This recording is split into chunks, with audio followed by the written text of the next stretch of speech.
Assalamualaikum warahmatullahi wabarakatuh. Perkenalkan, nama saya Hanifah dengan NIM 190339097 dan rekan saya Welly Andriani dengan NIM 190333107. Pada kesempatan kali ini kami akan menjelaskan tentang eksperimen interferensi dan difraksi cahaya.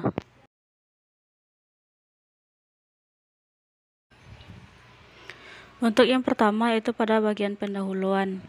Cahaya merupakan gelombang elektromagnetik yang bersifat dapat merambat ke ruang hampa, merupakan gelombang transversal, dapat mengalami polarisasi, dapat mengalami pemantulan atau refleksi, dapat mengalami pembiasan atau refraksi, dapat mengalami interferensi, serta dapat mengalami kelenturan atau difraksi, dan arah rambatnya lurus. Difraksi cahaya merupakan peristiwa pelenturan gelombang cahaya ketika melewati suatu celah sempit atau lebar celah lebih kecil dari panjang gelombang, sehingga gelombang cahaya tampak melebar pada tepi celah. Interferensi merupakan keadaan saat dua gelombang cahaya atau lebih berpadu dan membentuk cahaya gabungan. Syarat terjadinya interferensi cahaya adalah cahaya tersebut harus koheren, di mana keadaan dua sumber cahaya atau lebih harus mempunyai frekuensi, amplitudo, dan beda fase yang tetap.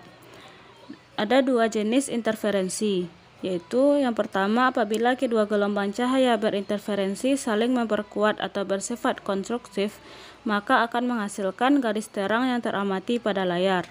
Yang kedua yaitu apabila gelombang cahaya berinterferensi saling memperlemah atau bersifat destruktif, maka akan menghasilkan garis gelap yang teramat pada layar.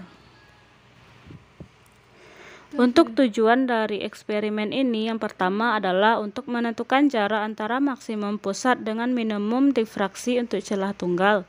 Yang kedua, untuk menentukan besarnya lebar celah tunggal pada percobaan difraksi. Yang ketiga, untuk menentukan jarak antara maksimum interferensi untuk dua celah. Selanjutnya itu menentukan besarnya panjang gelombang laser pada percobaan dan menentukan pola difraksi dan interferensi. Untuk yang pertama yaitu langkah percobaan difraksi pada celah tunggal. Langkah yang pertama itu menyiapkan alat dan bahan. Nah, pada percobaan kali ini kita menentukan nilai L, M, dan delta X, di mana L merupakan jarak antar high sensitivity light dengan cahaya, dan M merupakan orde, dan delta X merupakan jarak maksimum pusat dengan difraksi celah tunggal. Selanjutnya kita menentukan jarak antar layar, dan selanjutnya menyalakan laser dengan menekan tombol on sehingga laser akan melewati celah dengan jelas. Nah, selanjutnya dengan pola gelap terang akan terlihat pada layar. Dengan menggunakan pola gelap terang tersebut, kita dapat menentukan nilai dari delta X, yaitu dengan mengukur jarak delta X dari minimum km di satu sisi ke minimum km sisi lain. Sehingga dengan menggunakan delta X tersebut, kita dapat menentukan nilai lebar celah hitung. Untuk yang kedua, yaitu langkah percobaan interferensi cahaya pada celah ganda. Langkah yang pertama itu menyiapkan alat dan bahan. Nah, pada percobaan kali ini kita menentukan nilai A, M, dan D, di mana A merupakan lebar antar celah, M merupakan orde, dan D merupakan jarak celah. Yang selanjutnya itu menentukan jarak antar layar. Selanjutnya menyalakan laser dengan menekan tombol on sehingga laser akan melewati celah dengan jelas. Dan pola terang gelap akan terlihat pada layar. Dengan menggunakan pola gelap terang tersebut, kita dapat melihat nilai dari delta X, yaitu dengan mengukur jarak dari maksimum satu sisi ke maksimum sisi lain. Sehingga dengan menggunakan delta X tersebut, kita dapat menentukan nilai lambda hitung.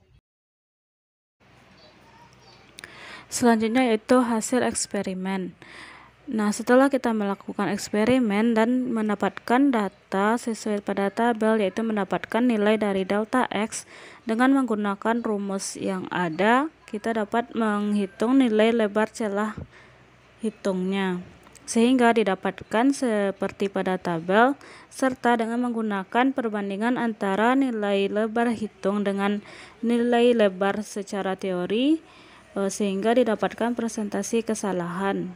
Begitu juga dengan untuk hasil eksperimen interferensi celah ganda.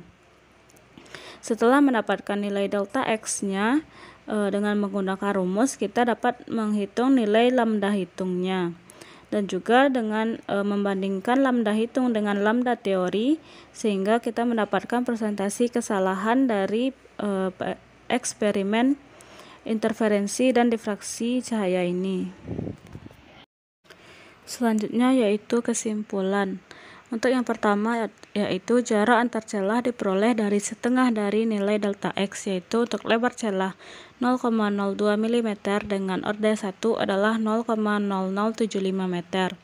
Untuk lebar celah 0,02 mm dengan orde 2 adalah 0,1575. Untuk lebar celah 0,04 mm dengan orde 1 adalah 0,00375. Untuk lebar celah 0,04 mm dengan orde 2 yaitu 0,00815 meter. Untuk lebar celah 0,08 mm dengan orde 1 0,00215. Dan untuk orde 2-nya 0,0042 meter. Untuk lebar celah 0,16 mm dengan orde 1 adalah 0,00105 dan untuk orde 2-nya adalah 0,0021 meter. Untuk kesimpulan yang kedua yaitu besarnya lebar celah tunggal pada percobaan difraksi dengan orde 1 dan orde 2 secara berturut-turut adalah 0,021 mm, 0,0433 mm, 0,07558 mm, 0,1547 mm, 0,02063 mm, 0,039 mm, 0,007738 mm, dan 0,1547 mm. Untuk tujuan yang ketiga yaitu 0,04 ars dan 0,25D dengan nilai N-nya 235 adalah 0,00145 meter, 0,0021 meter, 0,00355 meter. Dan untuk 0,04A dan 0,50D dengan N-nya 2, 3, dan 4 adalah 0,00065 meter, 0,0010 meter, dan 0,00135 meter. Untuk kesimpulan selanjutnya yaitu besarnya panjang gelombang cahaya laser pada percobaan interferensi dengan jarak 0,25 mm dengan N-nya 2, 3, dan 5 adalah 725 mikrometer, 700 mikrometer, 710 mikrometer, dan untuk jarak 0,5 mm dengan N-nya 2, 3, dan 4 yaitu 650 mikrometer, 666 mikrometer, dan 675 mikrometer. Untuk kesimpulan yang terakhir yaitu pada interferensi menghasilkan banyak pola, sedangkan pada difraksi menghasilkan sedikit pola. Untuk pola tersebut dapat terlihat pada gambar.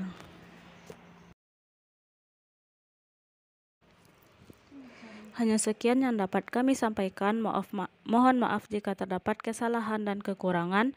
Kami tutup dengan Assalamualaikum warahmatullahi wabarakatuh.